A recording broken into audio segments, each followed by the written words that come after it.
ఒకప్పుడు రాష్ట్ర వ్యాప్త సంచలనం సృష్టించి 2019 ఎన్నికల్లో ఒక ప్రచారాస్త్రంగా మారింది కాల్ మనీ అన్నటువంటి. అంటే 100 రూపాయలు ఇచ్చి 1000 రూపాయలు వసూలు చేసేటటువంటి ఒక దౌర్భాగ్యకర పరిస్థితి.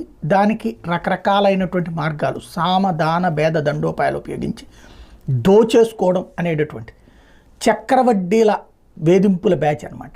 ఈ కాల్ మనీ వ్యవహారం ఇప్పుడు పశ్చిమ గోదావరి జిల్లాలో వెలుగు చూసింది. సుధాకర్ రెడ్డి అనేటటువంటి వ్యక్తి 10,000, 20,000, 25,000 రూపాయలు చొప్పున డబ్బులు ఇచ్చి 2 రూపాయల వడ్డీ అని చెప్పి 3, 5, 10 అంటే ఈ నెలలో కట్టకపోతే డబుల్ అయిపోతుంటుంది.